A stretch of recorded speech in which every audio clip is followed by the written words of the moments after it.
All right, my friends, welcome back to our PMP Fast Track. Now we're on to the last piece of Agile, and we're going to talk about Kanban.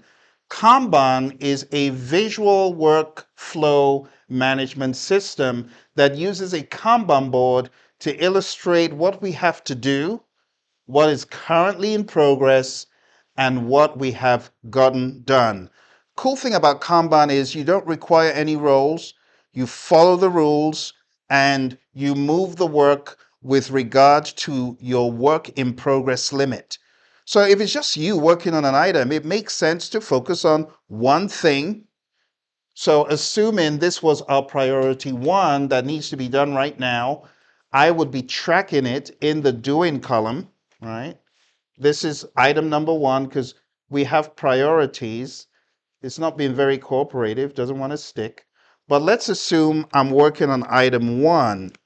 I only have bandwidth to work on one thing, so I work it all the way to done. Now let's say item two, I have to work on item two next.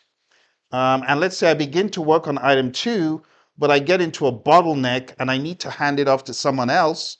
Well, I can work on something else while this is out to someone else to get done. I can begin working on item three so that work isn't at a standstill.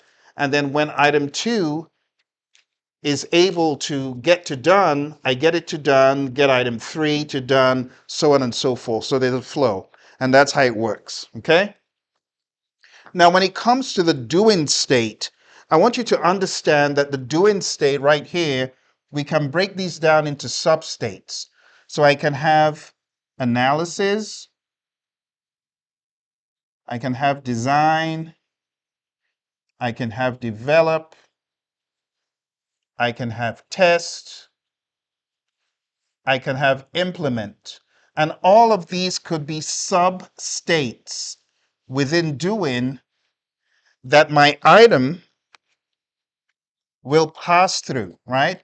First of all, starts at to do, gets to analysis, design, develop, test, implement, done. And that's how the cycle of life can be adjusted. It can be customized, regardless the industry you're in. We've trained everyone from education to oil and gas to engineering.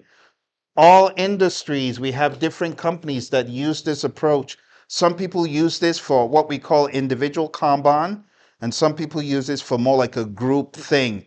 I actually have a video. If you go to Project Leadership Institute channel, one of my students, Peggy Jones, she's showing how she uses this in the education space for her team. You can use this anywhere, okay? It's a really great way of managing the work. So Kanban is a visual workflow management system originally used in manufacturing, but now widely adopted in software development and other fields that helps teams visualize and manage their work.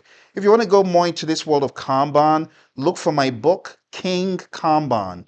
It's a rather colorful story about a king in a place called Kanban. He's the king of Kanban, but Kanban is expanded upon in that literature. What you need to remember is that for each one of these, you have a WIP limit, work in progress limit, right?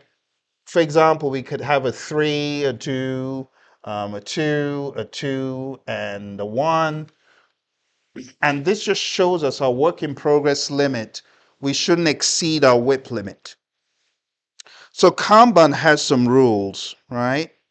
And it has some, I should say, peculiarities. So WIP limits is one, demand, right? So based on the ability to absorb more work, if the WIP limits are not reached, then by all means, pull more work into the silo. But if you've reached your WIP limits, you got to get that work done. And let's say you as a team player, you get your item done. Well, you're not going to go back to the to-do, which is more like the backlog, and begin pulling new stuff. You're going to look what is closest to being done and who needs help with their item. So assuming you had a team member with an item that is here and you could help them, you work on helping them as opposed to going back to the to-do and doing. So the philosophy in the world of Agile is stop starting. start finishing. Stop grabbing new stuff to begin working on that stays in a limbo state until who knows when. Instead, help each other get to done. And that's the general mindset. All right. So that's Kanban for you. Okay. Now, if you look on Ken Schwaber's site, he has a publication on Kanban that can help. And that is scrum.org. And I'll tell you what the publication is. So it's called Scrum with Kanban. If you are really serious about being a practitioner of this stuff, you'll lap up every good publication you can get. And it's called the Kanban Guide for Scrum Teams. And it's a little bit more advanced than just, the beginner, but highly recommend, at least for those of you who have not, read anything formal about Kanban to that degree, you can look for my book, King Kanban, but you can also get the Kanban Guide for Scrum Teams.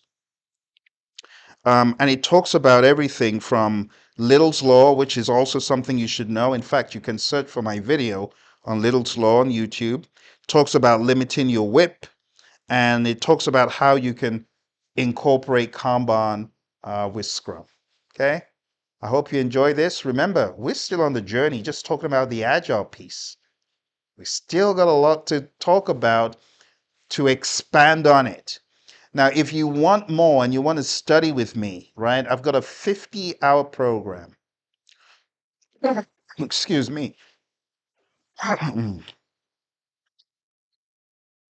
Excuse me.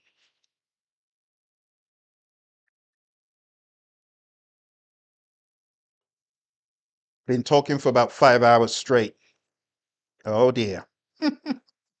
Okay. So I should have done that. But moving forward, my friends, um, if you want some additional coaching and training for your PMP exam, I recommend going to tinyurl.com/elite PMP. And you can be part of my you can be part of my current online program.